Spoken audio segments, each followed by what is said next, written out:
అందరికీ నమస్కారం. Welcome to my channel. ఈరోజు పన్నీర్ పకోడా ఎలా చేయాలో నేర్చుకుందాం. ఫస్ట్ పన్నీర్ని ఇలా పీసెస్లా కట్ చేసుకొని ఒక బౌల్లో తీసుకొని ఉప్పు వేసుకోవాలి టేస్ట్కి సరిపోయినంత. నెక్స్ట్ పసుపు వేసుకోవాలి. నెక్స్ట్ వాము ఉంటుంది కదా, ఆ వాముని పౌడర్ చేసి వేసుకోవాలి. కొద్దిగా జీరా పౌడర్ వేసుకోవాలి. అండ్ ఆఫ్టర్ దాట్ మనకి టేస్ట్కి సరిపడినంతగా కారం వేసుకోవాలి. అండ్ కారం వేసుకున్న తర్వాత కొద్దిగా అల్లము, కొంచెం వెల్లుల్లిపాయలు తీసుకొని ఫ్రెష్గా దంచుకొని దీనిలో వేసుకోవాలి. అన్నీ వేసుకున్న తర్వాత దీన్ని మంచిగా మిక్స్ చేసుకొని పక్కన పెట్టుకోవాలి. అండ్ ఒక్కసారి మనం కడాయి వెలిగించి ఆయిల్ వేసుకుందాము. పకోడాకి సరిపడినంత ఫ్రై చేసుకోవడానికి ఆయిల్ వేసుకొని పక్కన పెట్టుకుందాం. ఇప్పుడు వేరే బౌల్లో కొద్దిగా శనగపిండి, దాంట్లో కొద్దిగా సాల్ట్ వేసుకోవాలి.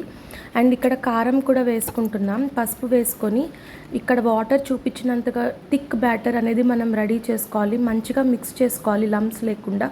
చూసారా, ఇలా కొంచెం మందంగా ఉండాలి, ఎక్కువ లిక్విడీ చేయకూడదు. అండ్ ఇక్కడ కొంచెం పెప్పర్ వేసుకుంటున్నాను ఫ్లేవర్ కోసం.